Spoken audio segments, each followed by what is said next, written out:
Selamat datang di channel BH Korslet. Jangan lupa subscribe agar channel ini bisa berkembang ke depannya. Dan jangan lupa tinggalkan jejak Anda di kolom komentar. Terima kasih guys. Bab 76, Pertemuan. Kalau saja Qifei memang orang yang santai seperti yang terlihat, dia tidak akan memberontak. Maka dalam benaknya, Qifei adalah orang yang sangat berbahaya. Mingqi merasa bahwa ayahnya berprasangka buruk terhadap Qifei, dan menjelaskannya setelah mendengar ini. Qifei tidak menyakitiku. Ayah, apakah ayah salah paham tentang Qifei? Ketika prefek mendengar Mingqi mengatakan ini, dia menatap Mingqi dengan curiga. Dia bertanya-tanya apakah Mingqi menyukai Qifei. Meskipun dia tidak mau mengakuinya, dia harus mengakui bahwa Qifei memang sangat tampan. Kata prefek itu dengan ekspresi tidak jelas. Sier, Qifei tidak sekelas denganmu, jadi jangan bicarakan dia lagi. Kalau soal kolaborasi, bercanda saja.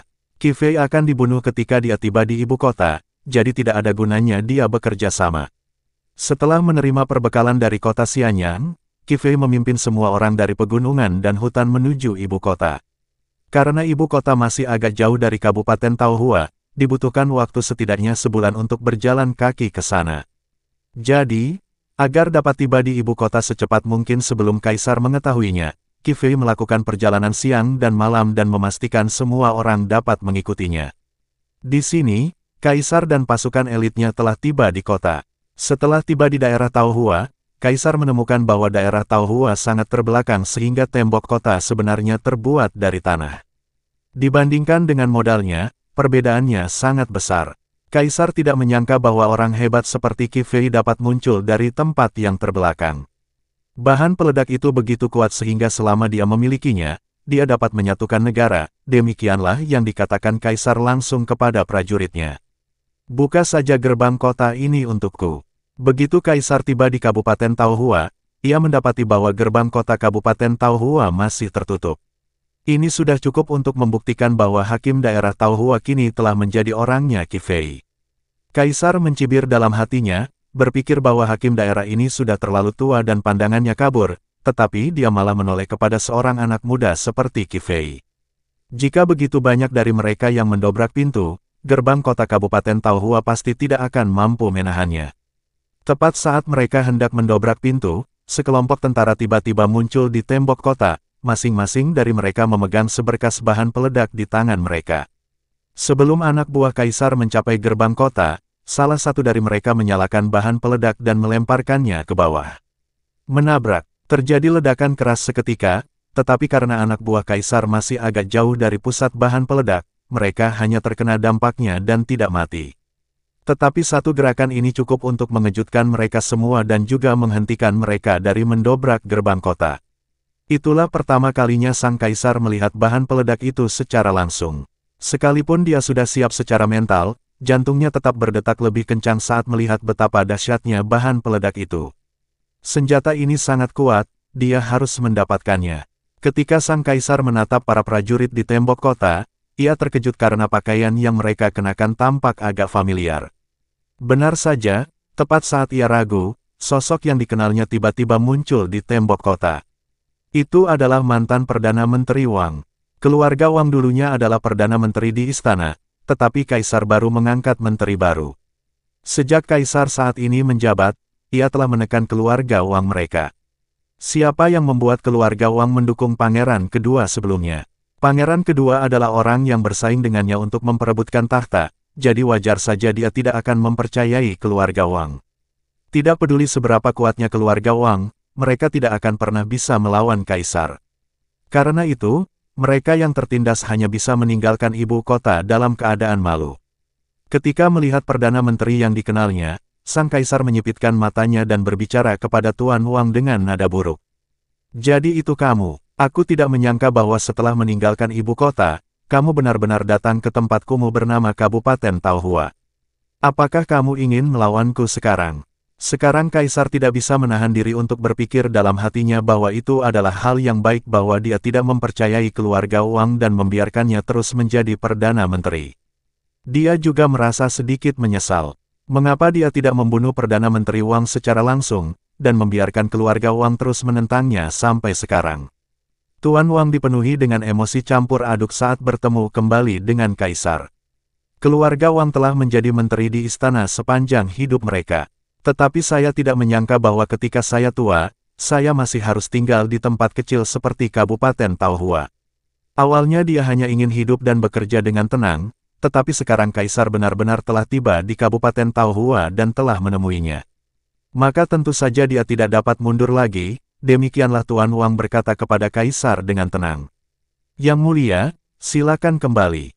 Bangsa Hun mengincar Anda dengan penuh nafsu.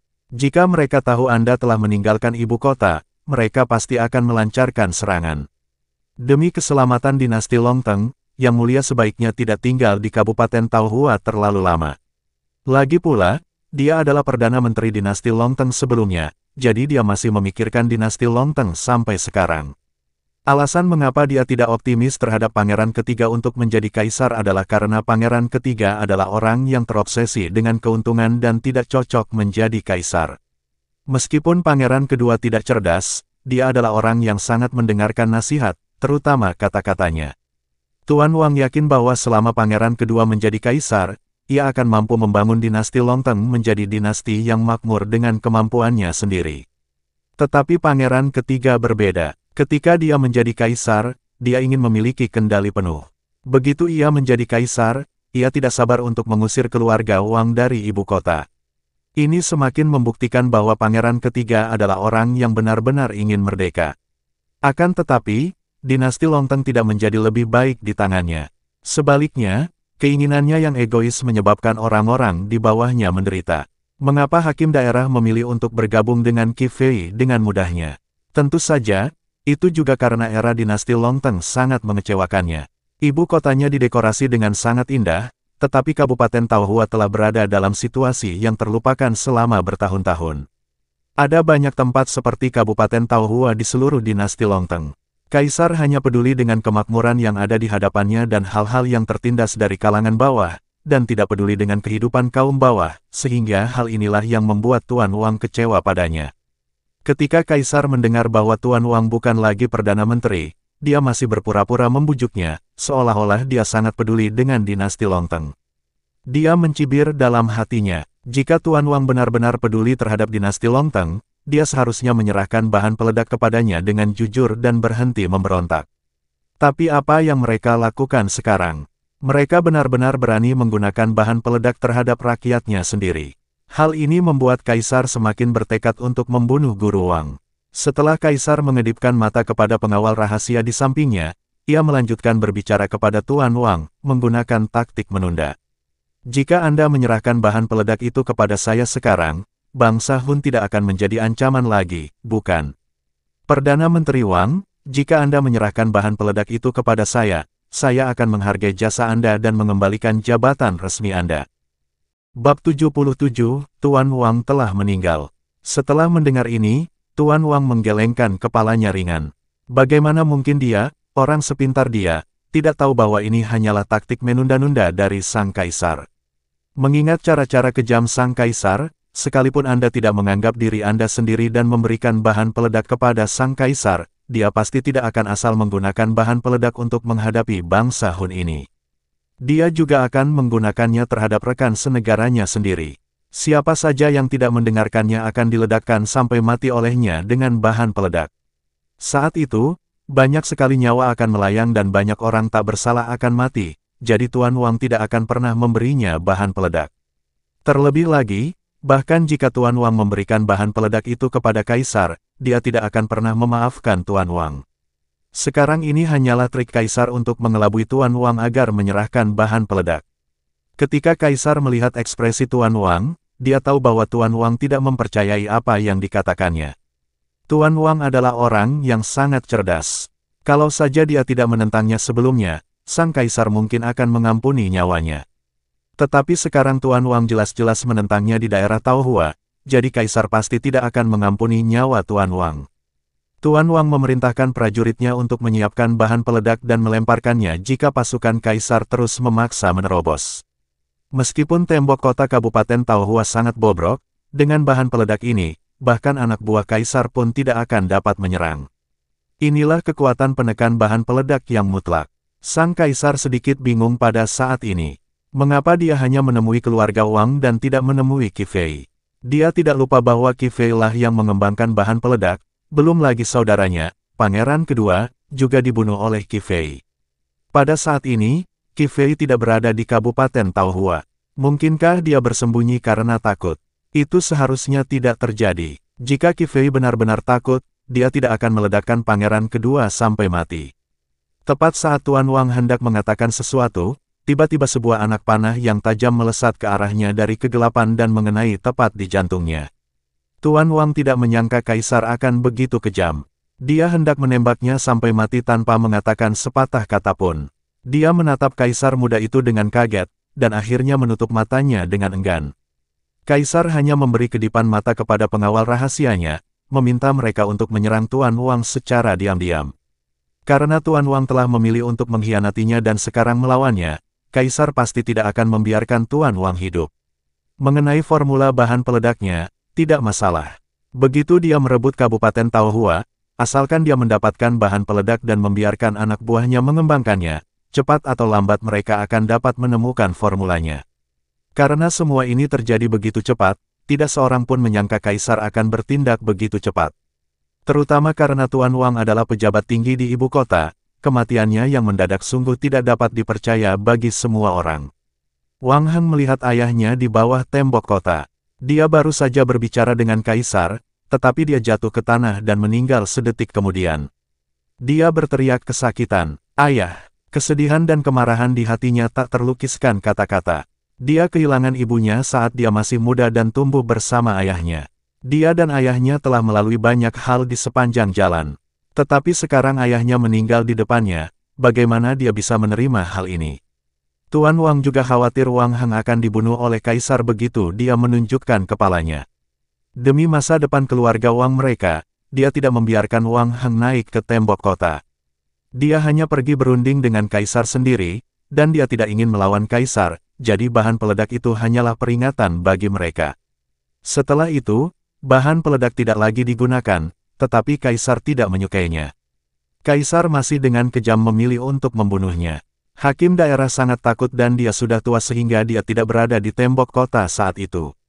Tetapi sekarang ketika melihat bahwa Kaisar begitu kejam, bahkan membunuh Tuan Wang, dia merasa sulit menerimanya sejenak. Bagaimana Kaisar bisa menjadi seperti ini? Sekalipun Tuan Wang menentang Kaisar kali ini, kontribusi yang telah diberikannya sepanjang hidupnya tidak dapat dihapus. Tuan Wang adalah pejabat yang sangat baik. Dia adalah orang yang benar-benar peduli terhadap dinasti Longteng dan telah bekerja untuk dinasti Longteng sepanjang hidupnya. Namun sekarang dia telah dibunuh oleh Kaisar saat ini. Apakah Kaisar ini masih memiliki rasa kemanusiaan? Setelah melihat Tuan Wang telah meninggal, sang Kaisar tetap tanpa ekspresi dan melambaikan tangannya dan berbicara kepada orang-orang di belakangnya. Gunakan ketapel untuk menghancurkannya. Kau harus mendapatkan bahan peledak ini untukku. Tidak mudah baginya untuk menjadi kaisar sepanjang perjalanannya. Banyak sekali orang yang tewas, bahkan saudaranya, sang pangeran tertua, tewas di tangannya. Bagaimana mungkin dia peduli pada Tuan Wang yang tidak memiliki hubungan darah dengannya? Sekalipun Tuan Wang adalah menteri yang setia dan berjasa besar bagi dinasti Longteng, karena dia tidak bisa dimanfaatkan olehnya, maka dia tidak berguna dan bisa mati. Tetapi dia harus mendapatkan bahan peledak ini, selama dia mendapatkannya dia bisa menyatukan dunia. Ketika Wang Heng melihat Kaisar berselisih pendapat, dia membunuh ayahnya. Kini mereka benar-benar ingin meneruskan serangan ke gerbang kota, dia tidak dapat menahannya lagi, dia bergegas menuju tembok kota, mengambil sekantong bahan peledak dan melemparkannya ke bawah. Padahal sebelumnya orang-orang itu berhati-hati dengan bahan peledak, kini bahan peledak itu dilemparkan dengan kasar ke arah mereka. Mereka tidak punya waktu untuk lari. Ledakan, diikuti oleh ledakan bahan peledak lainnya. Para prajurit yang berada di pusat ledakan itu mengalami luka-luka pada anggota tubuh mereka akibat ledakan itu. Wang Heng sekarang haus darah. Dia menatap ayahnya, yang meninggal dengan mata terbuka meskipun ia terjatuh ke tanah. Dia sangat sedih. Sekarang aku bersumpah akan melawan Kaisar saat ini sampai mati. Wang Heng berkata kepada anak buahnya. Semuanya, siapkan bahan peledak. Gunakan ketapel kalian dan lemparkan ke mereka. Para prajurit keluarga Wang tidak menyangka bahwa tuan mereka yang selalu kuat akan mati di tembok kota seperti ini, dan mereka belum bereaksi. Sekarang setelah mendengar apa yang dikatakan Wang Heng, semua orang bereaksi, karena bahan peledak ini dibuat oleh keluarga Wang. Wang Heng secara khusus meminta mereka untuk membuat sumbu bahan peledak lebih panjang sehingga akan lebih mudah untuk melemparkan bahan peledak menggunakan ketapel. Meskipun Kaisar dan kelompoknya telah tiba di gerbang kota, mereka masih agak jauh. Mustahil melemparkannya ke sana hanya dengan melemparkannya menggunakan tangan, tetapi sekarang dengan bantuan ketapel, ia dapat dengan mudah dilemparkan ke pasukan mereka. Ketika Kaisar melihat putra Tuan Wang, Wang Heng berdiri, dia mencibir dan berkata kepadanya, "Apakah kamu juga ingin mati? Kamu adalah anak tunggal dari keluarga Wangmu. Jika kamu mati, keluarga Wangmu akan punah sepenuhnya." Wang Heng tidak mengatakan sepatah kata pun, tetapi mengambil sebatang dinamit dan menyalakannya. Dengan menggunakan ketapel, ia melesat ke arah posisi Kaisar. Jika sebelumnya, keluarga Wang mereka tidak ingin bertarung sampai mati dengan Kaisar. Bab 78, tiba di ibu kota. Itulah sebabnya Tuan Wang tidak menggunakan bahan peledak untuk menghadapinya secara langsung. Tetapi dia tidak menyangka sang Kaisar tidak menerima roti panggang itu dan malah bertindak lebih jauh. Kaisar membunuh ayahnya, dan Wang Heng sama sekali tidak setuju. Kaisar secara alami melihat tindakan Wang Heng, tetapi dia tidak punya waktu untuk menghindar. Namun untungnya, sang Kaisar dilindungi oleh banyak pengawal rahasia, dan salah satu dari mereka langsung melemparkan senjata tersembunyi ke bahan peledak. Bahan peledak itu meledak tepat di udara dan tidak melukai Kaisar sama sekali, tetapi para prajurit yang berdiri di hadapan Kaisar berada dalam kondisi yang menyedihkan. Mereka hancur berkeping-keping akibat bahan peledak yang meledak di udara. "Ah!" Para prajurit yang terkena ledakan itu terus berteriak, bahkan sang Kaisar pun terkejut ketika melihat penampilan mereka yang menyedihkan. Kekuatan bahan peledak ini sungguh terlalu kuat. Tapi Wang Heng tidak berhenti. Setelah melemparkan bahan peledak, dia melanjutkan berbicara kepada anak buahnya. "Lemparkan semua bahan peledak ke Kaisar.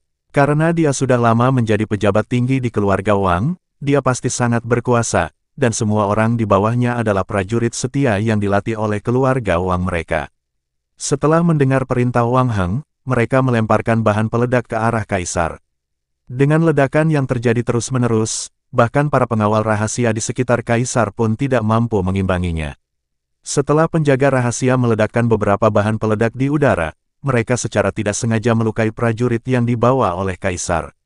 Penjaga rahasia itu akhirnya dikalahkan dan berkata kepada Kaisar, "Yang mulia, ini terlalu banyak kekuatan. Kita harus mundur secepat mungkin." Kaisar hanya ingin anak buahnya menembak jatuh orang-orang di tembok kota dengan anak panah, tetapi sekarang bahan peledak meledak satu demi satu, dan semua orang menjadi panik. Begitu bahan peledak itu mengenai tanah, mereka tidak akan berdaya melawan. Akan percuma sekalipun dia mengenakan baju zirah, sehingga melihat hal itu, sang Kaisar hanya bisa berkata tak berdaya. Mundur sementara, dia tidak menyangka kekuatan bahan peledaknya begitu kuat. Sekalipun dia memiliki puluhan ribu pasukan di bawah komandonya, itu sama sekali tidak berguna. Orang-orang ini hanya terlihat banyak, tetapi mereka tidak mempunyai kemampuan untuk melawan ketika dihadapkan dengan bahan peledak. Setelah melihat Kaisar hendak mundur, Wang Heng yang tidak mau menyerah, menembakkan anak panah berisi bahan peledak ke arahnya dengan busur dan anak panahnya. Tetapi anak panah itu masih dapat diblok oleh pengawal rahasia di samping Kaisar. Para pengawal rahasia di samping Kaisar semuanya adalah pejabat-pejabat tinggi di negara itu. Ada begitu banyak orang dalam kelompok itu, dan mereka melindungi Kaisar, jadi Wang Heng tentu saja tidak bisa menyakiti Kaisar dengan mudah. Saat Kaisar hendak mundur, dia menoleh dan melirik Wang Heng. Sebelum Wang Heng memasuki istana sebagai pejabat, dia hanya tahu bahwa Wang Heng adalah tuan muda yang cemerlang dari keluarga Wang, dan dia tidak banyak berkomunikasi dengannya. Tetapi sekarang Wang Heng dan dia benar-benar berselisih. Kaisar juga berpikir bahwa dia harus mencari kesempatan untuk menyingkirkan Wang Heng, jika tidak, keluarga Wang akan selalu menjadi penghalang terbesar. Ada hal lain, yang juga menjadi perhatian terbesar Kaisar, yaitu kemana Qi Fei pergi. Sekarang tokoh sentral semuanya adalah Qi Fei. Jika Qi Fei tidak mengembangkan bahan peledak ini, dia tidak akan melakukan perjalanan ribuan mil dari ibu kota ke Kabupaten Taohua. Tetapi setelah tiba di Kabupaten Taohua, mereka hanya melihat orang-orang dari keluarga Wang, tetapi tidak ada tanda-tanda Qi Fei. Sang kaisar mundur sambil berbicara kepada pengawal rahasia di sampingnya. Bisakah kamu memeriksa di mana Qi Fei ini? Ya, namun, kaisar tidak tahu bahwa Qi Fei telah tiba di ibu kota. Bahkan jika penjaga rahasia telah menemukan lokasi Qi Fei saat ini, sudah terlambat untuk membantu. Bahkan jika kaisar bergegas ke ibu kota pada malam hari, itu sudah terlambat. Qi Fei berpacu dengan waktu dengan semua orang di sepanjang jalan. Dia tahu bahwa masalah terbesar saat ini, seperti kaisar dan tentaranya, tidak ada di ibu kota, dan ini adalah saat ibu kota berada pada titik terlemahnya. Dia harus merebut ibu kota saat ini sehingga dia dapat menyelamatkan keluarga Wang yang sedang berjuang di Kabupaten Taohua. Ketika sekelompok orang ini muncul di gerbang ibu kota, beberapa orang biasa yang bersiap memasuki kota memandang Qi Fei dan kelompoknya dengan ekspresi ngeri di wajah mereka. Karena mereka semua membawa senjata, dan ada 10 tank berkilau perak di depan mereka. Tidak seorang pun pernah melihat pemandangan seperti itu. Ini adalah ibu kotanya. Sekalipun mereka ingin menimbulkan masalah atau memberontak, mereka tidak akan pernah berani datang ke ibu kota untuk menimbulkan masalah. Apa yang salah dengan orang-orang ini? Apakah mereka ingin datang ke ibu kota untuk memberontak? Untuk sesaat, tidak seorang pun berani mengikuti Qi Fei dan anak buahnya untuk menyerbu gerbang kota. Mereka semua berkumpul dan berbisik kepada Qi Fei dan kelompoknya. Qi Fei mengabaikan pandangan semua orang dan berbicara kepada orang di belakangnya. Semua orang harus bersikap cerdas setelah memasuki ibu kota dan mengambil alih istana terlebih dahulu. Kalau hanya nafsu anak buah Qi Fei saja, Qi Fei pasti tahu bahwa mereka tidak akan mampu menguasai istana. Namun kini waktu, tempat dan orangnya sudah tepat, dan semua pemuka di istana sudah pergi bersama kaisar. Qi Fei juga memiliki 10 tank. Dengan 10 tank ini yang memimpin jalan, tidak ada seorang pun di istana yang dapat menghentikan mereka. Semua orang di desa Taohua menjadi sangat gugup setelah mendengar apa yang dikatakan Qi Fei. Mereka telah berinvestasi banyak sejauh ini dan hanya bisa bergerak maju dan tidak bisa mundur. Qi Fei adalah orang pertama yang masuk ke dalam tank dan memimpin jalan. Dengan 10 tank yang memimpin jalan, rasa takut di hati orang-orang di belakangnya sedikit menghilang. Namun, para prajurit yang ditempatkan di ibu kota telah melihat Qi Fei dan kelompoknya. Meskipun mereka tidak tahu apa yang ingin dilakukan Qi Fei dan kelompoknya di ibu kota, tampaknya mereka tidak punya niat baik. Segera pesan. Kemudian dia memasang busur dan anak panah di tembok kota, ingin menembak mati Qi Fei dan gerombolannya, tetapi dia tidak tahu benda aneh apa yang berdiri di depan itu. Qi Fei melihat tindakan para prajurit dan tahu bahwa dia tidak bisa membiarkan mereka menghabiskan kekuatannya, jadi Qi Fei berbicara langsung kepada Liu Xiaoer dan Liu Xiaoshan. Bersiap untuk menembakkan peluru. Tank-tank ini belum pernah digunakan selama ini, dan sekaranglah saatnya untuk menggunakannya. Kita harus menakut-nakuti orang-orang di ibu kota terlebih dahulu, agar mereka tidak berani menghadapi kita. Liu Xiaoer dan Liu Xiaoshan mengangguk dan segera memuat peluru yang telah dipersiapkan sejak lama. Peluncuran 321. Atas perintah Qi Fei, peluru menghantam gerbang kota ibu kota. Meskipun gerbang kota ibu kota sangat baru dan kokoh, bagaimanapun juga, pintu-pintu itu hanyalah pintu kayu. Kaisar tidak semurah hati itu. Tembok kota sebesar itu seluruhnya terbuat dari besi, sehingga mudah diledakkan dengan bahan peledak. Apa ini, Kapten? Gerbang kota kita telah terbuka, apa yang harus kita lakukan? Kaisar tidak ada di ibu kota saat ini, kita tidak bisa menghentikannya sama sekali. Ketika para prajurit menyadari bahwa gerbang kota tidak berguna bagi Qi Fei, mereka berpikir untuk menembak tank-tank itu dengan busur dan anak panah. Bersambung dulu Tuan.